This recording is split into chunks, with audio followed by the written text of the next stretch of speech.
Hello, Scorpio. I am here with your April 2021 tarot using the Murder of Crow tarot.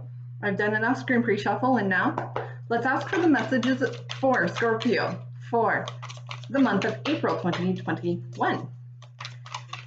Now, Scorpios, how are you doing? I hope you are all doing well. While we ask for your messages, let's get a little housekeeping out of the way. If you like this reading, please give it a thumbs up, leave a comment, and most importantly, subscribe. Feel free to hit that notification bell so that whenever I post, you are notified. Second, I'm running a contest this month.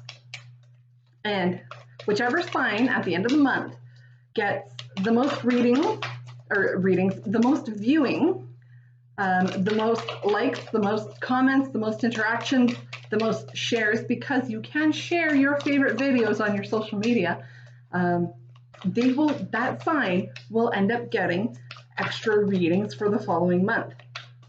So for example, at the end of April, I will go back and look at the videos for all of the signs and see who has the highest number of comments, the highest number of likes, the highest number of views, put them all together, add them all up, and whichever sign has the highest total will get extra readings in May. So, Scorpios, feel free to like the hell out of this video. Share the video, view the video multiple times if you wish. Because the extra readings I am planning on doing is a love reading, a financial reading, and an oracle reading just to round out the month. And that they will all be one per week throughout the month. All right. So, Scorpios, how has spring been treating you? I almost dropped the cards there. So far, April has started off where I live, which it's kind of north, has started off to be quite pleasant. Now the forecast for the next week is rain. Hopefully that will change. I will take the temperatures though that are being forecast. They're all well above zero and stay above zero, which means what little snow we've got left should be gone in the very near future, and we can start planning those outdoor activities. Now, I wish I had something really interesting to tell you about astrology or what's happening in the cosmos, but we really don't have anything happening. There's nothing going on there right now. No planets at all in retrograde. So that means some calmer energy, some smoother sailing until the end of April when Pluto does go retrograde. Now, Pluto retrograde, it's not a harsh retrograde. It is one of those retrogrades that just help you kind of re-examine your goals and where you want to go with them. And maybe help do some brainstorming, new ideas, which path do you want to take? Is there a new path or a new course of action that you would like to try? So it's nothing harsh. It's not like Mars going retrograde where that is harsh. We do have, that's way too many. Other than that, all we do have is the new moon on April 11th, I believe, the full moon on April 28th, and we have the sun moving out of the sign of Aries, which is fiery and passionate, a little hot-headed, into a more grounded, stubborn, bullheaded energy of Taurus. Now, when things move into the sign of Taurus, we may be concerned a little bit more about our money and practicality. Your card, Scorpio, just came out. I'm not totally surprised, and part of the reason is we are in a period of endings. I do daily readings, and if you take a look back as far back as 3 weeks, there has been a ton of readings that were just endings, everything's about endings. Well, guess what it was? At the end of March, we had basically a reset button hit on the karmic cycles we've been going through, and things really are fresh. They're starting really fresh, and we haven't had this type of energy in a very long time, and it is very much welcome and is so sorely needed. This King of Wands has been making an appearance, and I've had this deck. Okay, you know what? We're taking these ones because this was the group that tried to fall out earlier, so we're going to take them. This is going to be a longer reading, Scorpio. I'm sorry.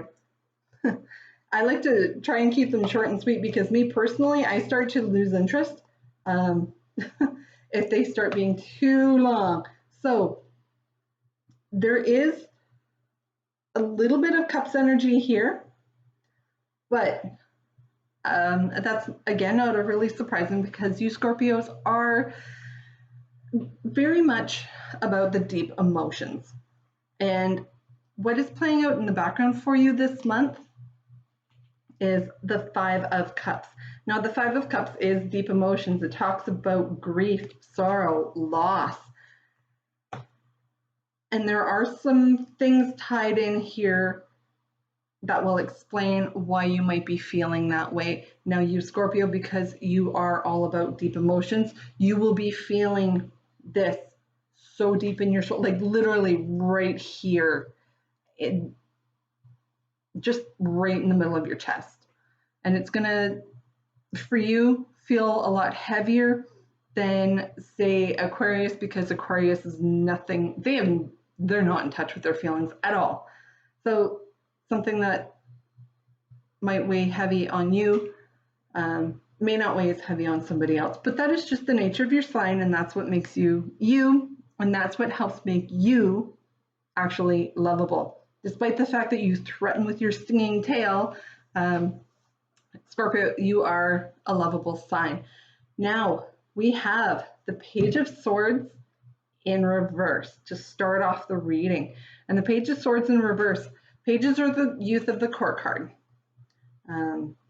And Page of Swords normally talks about a potential message coming through, or you're not feeling up to the challenge of, or feeling the confidence of being up to the challenge and facing something new. Here with the page in reverse, not only are you not really up to the challenge or feel like you're up to the challenge, you're not even willing to look at it. This is the shut down card. This emotional stuff you've got going on, you've shut it down.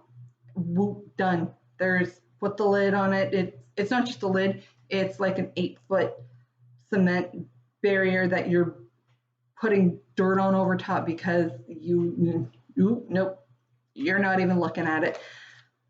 Four of Cups, you're not even looking at it. You have options around you and you're not looking at any of them. Now, Cups talks about your emotions. So something has wounded you, and I'm going to go with I'll talk about this in a little bit more. You have the Three of Cups, so that talks about a potential third-party situation. So if this is relationship-oriented, there may have been a third-party situation, whether you got cheated on. I'm feeling that is the case. Maybe somebody wasn't as faithful, as loyal, or their availability being what they said it was, that is going to hurt you in one of the worst ways. You would rather that they hit you than do something like that. And this situation is over. There's your card, Scorpio. It's the Death card. Cycle is over. It's ended. It's done. That explains the grief. This also explains the Eight of Cups, which is the emotional walking away, or walking away from something that had an emotional attachment to it. It's a movement card, and it's a movement away from. Now you have the King of Wands, really kind of ruthless CEO, almost psychopath-like energy. He's fiery, he's passionate and driven. He's not known to be very loyal or very faithful. He's kind of like the party guy. He wants his cake and eat it too. He wants to have his good times.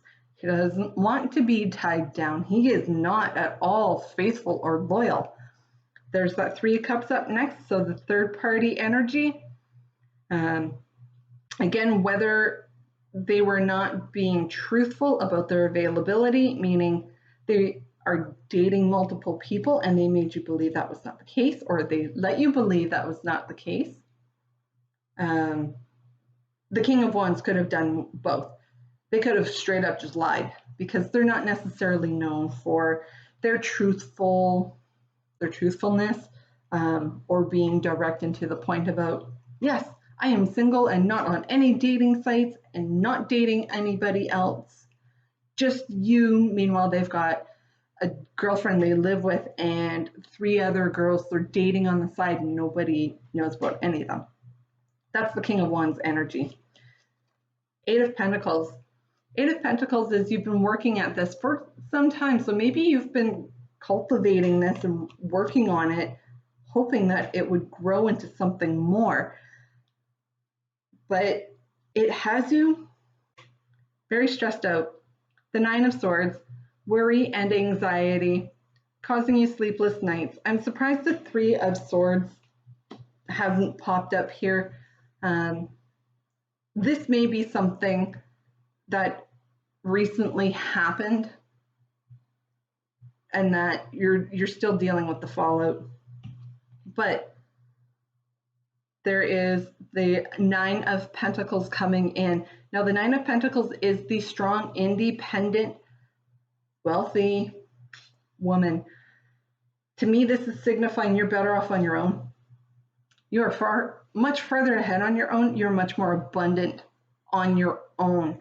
Now, these are the energies that are playing out throughout the course of April.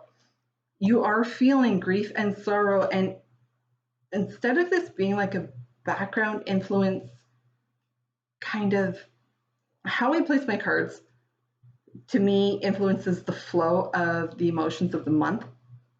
And usually when they're over here, this is indicating for future type energy, but it belongs over here on this side. I think you've already been through this. You've already had that heartbreak moment, that tower moment where you were shocked, things ended. This is just a confirmation that things have ended and that you're ready to put it to bed and it's done, and that you're the one walking away. So maybe you're the one that's delivering the blow of it's over to your King of Pentacles, the King of Wands, whom is not faithful, that you found out is not faithful. You're the one that's walking away. You're leaving it behind. You're not willing to work on this any longer, nor should you. It is causing you a lot of anxiety, whether it is because of the emotions involved and the deep hurt that you feel, or it could just be you're not wanting to deliver that news and make that call, but know that you're way better off on your own, especially if you're going to have this kind of energy. You are far better off on your own. You are far more abundant. You are independent enough that you can do this. You don't need anybody else. And Scorpio, you are independent by nature. So make that call, put this to bed, get rid of that cheater, the liar, whomever this is that was trying to play you. You see him for what it is, for what he is. And I'm using he because the king is masculine energy.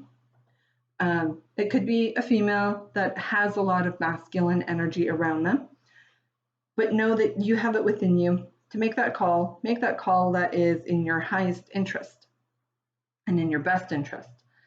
Put it to bed and leave it there. Bury it deep.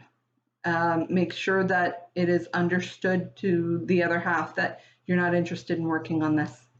Not if that kind of behavior is how he's going to roll. So I'm going to leave it here, and I will talk to you soon.